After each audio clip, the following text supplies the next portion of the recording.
We're finishing Reish Pei Beis, an amazing section that we've gotten to now. Essentially today we're going to be talking about very deep secrets, but a person who's been following all along in Reish Pei Beis is going to see the entire climax of Reish Pei Beis. So says the Rebbe, we spoke about last time, Vida, Reish Pei Beis. Vida. Sheyesh b'kol dor v'dor roya. We said every single generation has a shepherd. V'hu b'chinas Moshe. And that is Moshe Rabbeinu. And we said that Moshe is the shepherd. He's the shepherd. What does a shepherd mean? A shepherd takes care of his flock. And just like a shepherd makes sure to do whatever the flock needs.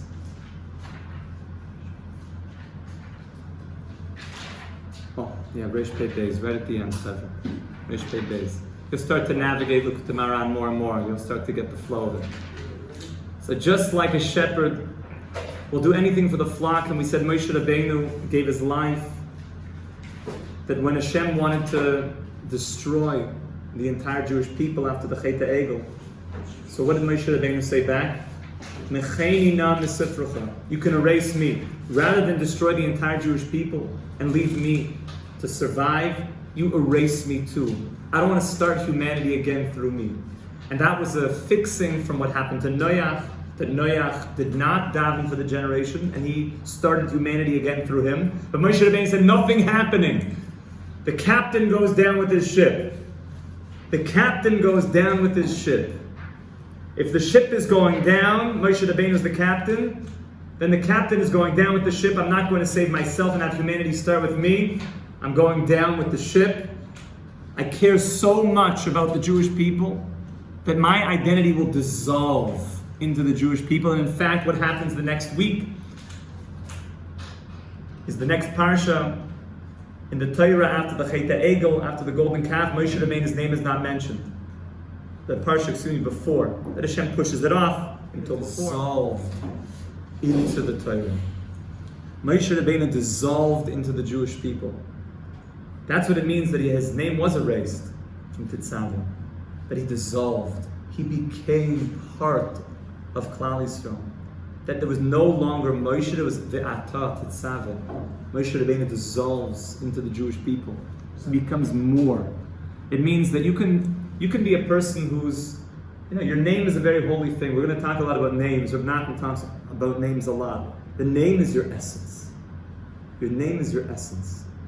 That's why when a person starts using his Hebrew name, it brings out all sorts of powers inside of him that were latent, that he wasn't using before. When you start to use your Hebrew name, it's a very, very powerful thing. It activates your mission in this world. It's a very important thing to start to use your Hebrew name, all in the right time, but to use it. Your Hebrew name was given to you through prophecy, either at your bris or sometime later. The Hebrew name is very powerful. But it relates to your mission. Is it bad to use nicknames then? Nicknames are endearing and nicknames are good, but there's something very powerful. When you get called to the Torah, they don't call you a nickname. They call you your name. They call you what your name is, your full name also. A nickname is probably the same as your English name. There's many nicknames you can call it. A person can be called all sorts of funny things. My wife is telling me she has very funny things for her sisters. They would call each other all sorts of funny names. It's not the name. Nicknames are sweet, and some you should know. There's a halacha that if a person doesn't like a nickname, never call it. Be very careful. If you know a guy and you see that he doesn't like being called this nickname, be very careful. The halacha is you call him a nickname. It's it's dangerous. For the person who's calling the nickname, and you're getting the guy upset. He doesn't like it. He doesn't like, even though you say the name and it just, but you could see. So if you ever see a guy that you call him a name, and then you see one of the guys picks up that he's not jiving with that name, but it already became a thing amongst the guys. Be very careful. Renege on the nickname. Don't call it. It's very, very dangerous. But if you have a wife and she likes that name, then it's sweet. There's an endearment to using a nickname. Very sweet. But it's not the name.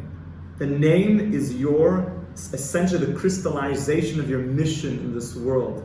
That's how when you learn ideas about your name, you learn secrets about your name. It teaches you what you're supposed to do in this world. It has a lot to do with what your mission is. That's why it's not so simple to change a name. Changing a name is like you're changing all the constellations, you're changing everything. That's why when a person, we know Hashem should make everybody strong and healthy until 120 years. If a person is sick, sometimes they add a name because it changes the destiny of that person. They'll add a name of life, like Chaim, Chaya, Raphael, a name of healing, a name of life. But it's not so simple. You have to go to big tzaddikim, to big people, to see if you should add a name. Adding a name is not a simple thing. And Moshe Rabbeinu says, erase my name, erase me. So he gets erased. But how did he get erased? He said, I want to go beyond my name. So the Torah, in all of Tetzaveh, it doesn't mention, it's the only parasha since Moshe is mentioned, till the end of the Torah is not mentioned. It just says, Ve'ata, you. Moshe Rabbeinu went beyond his name, he dissolved into the Jewish people. He became so big, it wasn't about Moshe anymore. You saw Moshe at that point, you didn't see Moshe. You saw the Jewish people. You saw somebody that dissolved into being a leader, literally for the entire fate of the Jewish people. That's what happened by Ve'ata Tetzaveh, that's what happened by Mechenina, and that's the ultimate mission of the shepherd, which is Moshe Rabbeinu. That's why he's called the faithful shepherd, that he's the one that will put his head on the line for the flock. And look what the Rebbe says, V'zeh haroya hu oise mishkan. This shepherd is the one that's able to make a mishkan. A mishkan is a sanctuary.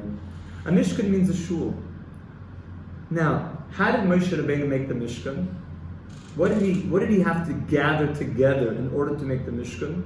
All the golden jewelry. Excellent, beautiful. So the pasuk says in Shmos that he had to bring all of the gold and the silver and the argamon and all the jewels, all the different special materials in order to build the Mishkan. The Mishkan was made out of beautiful things, and chelis and the scarlet wool, and purple and violets, very, very beautiful. What the Rebbe is talking about here, what were all these, and who gave those contributions? Klal Yisrael. That was that Truma. Not just the wealthy, but like Every single person, as Truma, they have to give Truma. Meis kol ish asher nidvenu liboy. Every yid that has a giving heart gives the Truma. V'yichuli Truma. They all gave their. Now, who was the head of the fundraising campaign? Aaron. Moshe. Moshe was the expert fundraiser. Aaron also. But Moshe was the one that was in charge of making the Mishkan. So Moshe is doing a crowdfunding campaign for the Mishkan, and everyone's starting to bring all their stuff. But Rebbe Nachman is talking about, and this is spoken about in the Breast of Sfarim, all of the gold and all the silver that was brought was a hint, it was a secret, it was a code, that it meant that all the Jews started bringing the good points inside of them to Moshe. They all started to come to Moshe with this good. The gold doesn't just mean a piece of gold. It means the gold inside you. That which is precious inside you. So they start bringing all these precious items, these precious metals, which is hinting to a deeper aspect of them. It was only Moshe that could help them bring everything. Because what's Moshe's quality? He's the one that always sees what? He drew it out. He drew it out. He always sees the good. Moshe Rabbeinu is the one that's always looking for the Nekudas Taivas, Reish Pei Beis. Azam and Olakada Oidi. He sees the good, that's why he's the Shaliach Tzibur. He sees the good in everyone, and all the good is being magnetized to Moshe. All the good is coming to Moshe Rabbeinu. He's drawing it towards him. And what does he do with that good? He buys a place in in West Beverly Hills beside Kanye, LeBron bought a place there, 35 mil, cool spot, yeah? No! You build a Mishkan. Build a Mishkan. Takes all the gold, which is all the good points of Klal Yisrael, and you put it all together, and he built a Mishkan. So then what's the Mishkan literally built out of? It's built out of the good of the Jewish people. That's the composition of the Mishkan. Spiritually, it's the good of the Jewish people. Physically, it's the most gorgeous manifest, and that's why a shul should be more beautiful than a person's house. A shul should be exceptionally beautiful, because a shul is made up of all the good points of the community, and they all give their valuable things, and they make a beautiful sanctuary for Hashem. Says the Rebbe, Vida. Remember, every time the Rebbe says Vida, he's about to pull something down from the highest places of Atzilus, and he wants you to open your heart. This is very deep. Shetinoikas shel beis Rabban, that children, that's what it means. The children of Beis Rabban means the school kids, the cheder boys, the little kids. This is a famous Gemara in Shabbos, in the Marsha, Shabbos Kuf Yotes on the Beis. Mekablin Hevel PM. Where did the children? This is a bit of a deep point. The children. You guys ever walk by Zilman school? You hear the kids. You guys have it right by your dorms. You hear the kids singing. Just that pure voice of kids singing Torah. You know the Zilman school? There's a school right beside you guys. You ever been by a cheder and you just hear the kids sing and singing the Tanakh and singing they're just singing it. They're saying it. It's just so pure. They're just saying Torah all day long. They're just singing it. Where my kid goes to school, they just sing all day long. It's a certain way of specifically focusing on singing. All day long, they're just singing the Torah. It's so beautiful. The whole day they just sing Torah. So the hevel means the breath of their mouths. Picture the kids. They're all sitting there in their cheder, singing the Torah. Is there anything more pure than that? Kids, they don't have any, they're just pure. What do they get? Where do they get the energy, spiritually, to just sing Torah? Where does that come from? Where do they derive that life force of their breath? So the Gemara says, She'ein boy chet, because their breath, does it have any sin? Did they ever do anything? No, they're just kids. They don't know anything. They're not conniving. They never did anything wrong. They're not complex. They're just saying Torah at a very, very young age. Where do they get the energy to say the Torah? They get it from Mizeh HaMishkan. The energy that the children get, their breath, to say Bereishis bara Elokim es hashamayim ve'es haaretz, to just say that pure Torah. They get it from the Mishkan. Which Mishkan?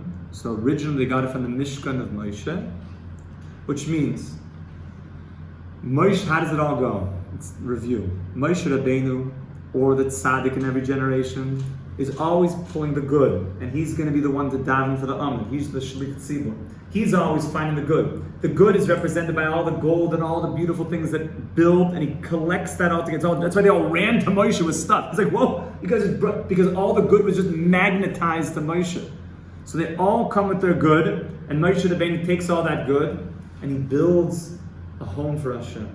Once that home for Hashem is erected, then the children draw their pure voice from all the good that created that home.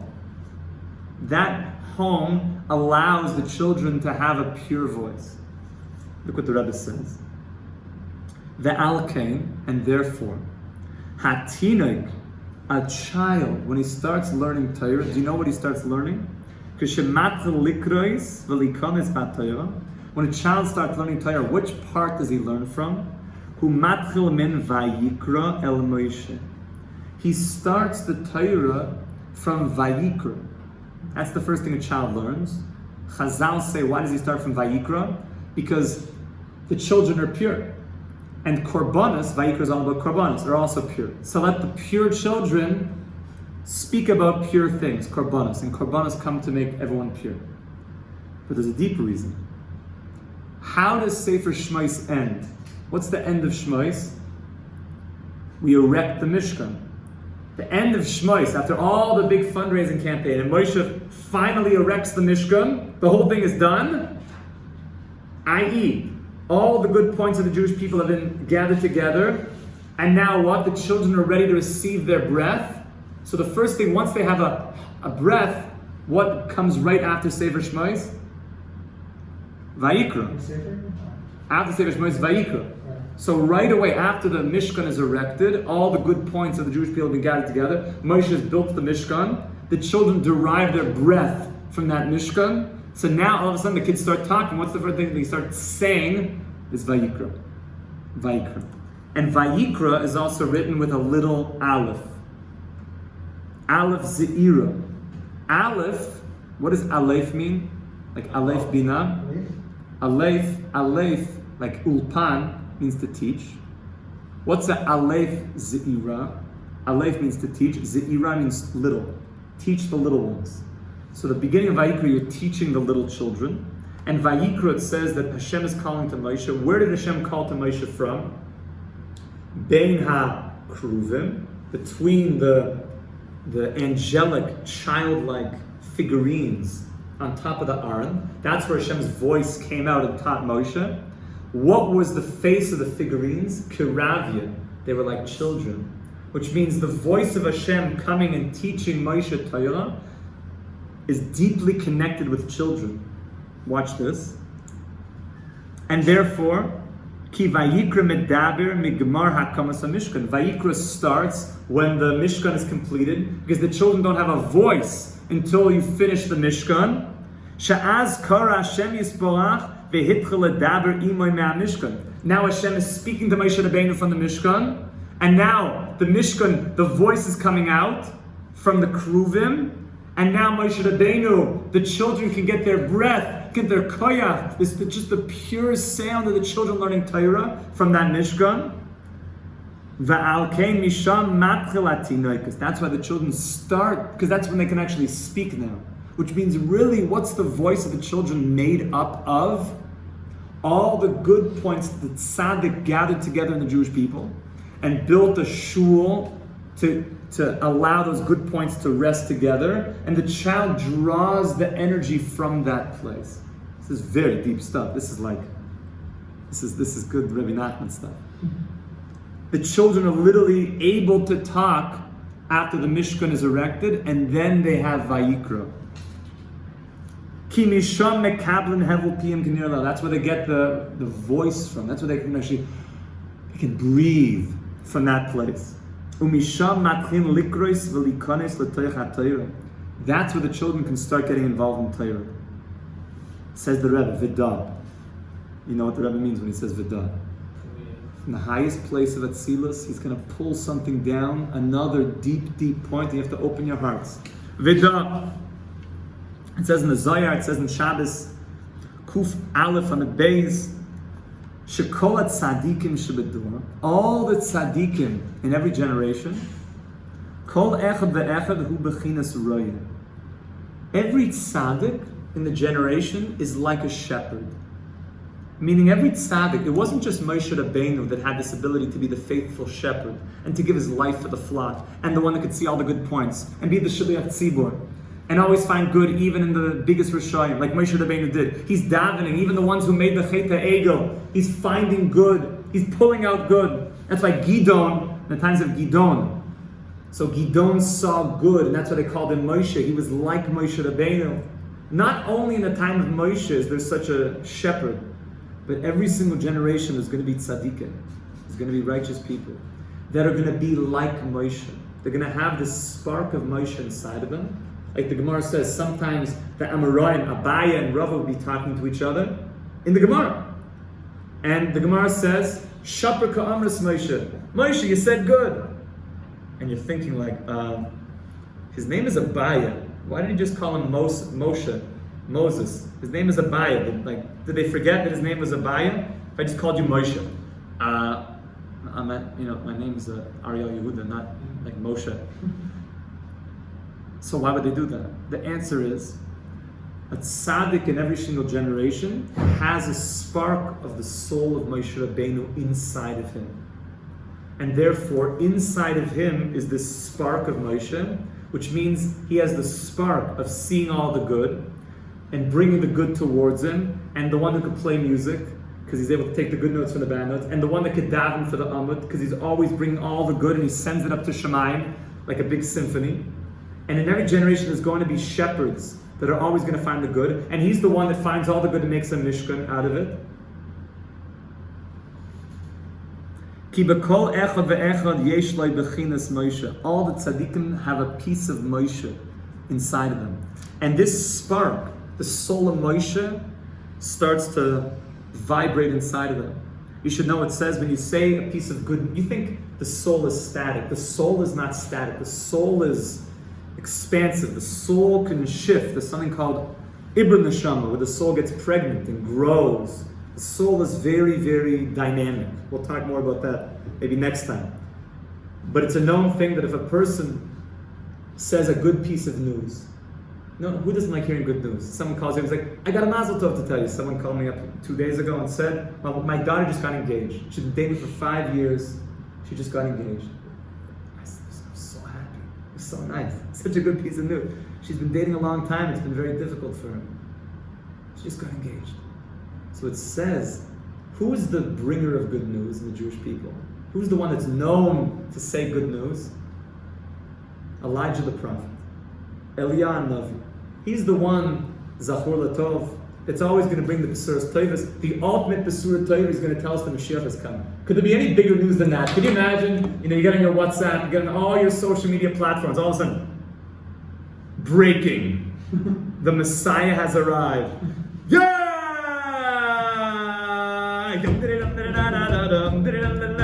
We're all marching to the base of Mikdash. That's going to be the best moment ever. So it says, when Mashiach, when any person says good news, a spark of Elijah the prophet is in your soul. That you get a spark of Elijah the prophet in your soul. His soul was impregnated inside you and spoke that good news. So any person who's a tzaddik in every generation has this quality of Moshe, that he's speaking and seeing good things. That he's the one who sees the good in other people. He's the one that could be the Baal Menagin. He's the one that could be the Shliach Tzibur, the Dam for the Amid. He's the one that's going to build the Mishkan. And we're going to see he's the one that's going to be providing this life force to the children. We should be Zoich HaMamish Teliyah Novi Nabin Beis HaMikdash B'mher V'Amen Amen V'Amen. Amen. Shekayach Rabbi Sai.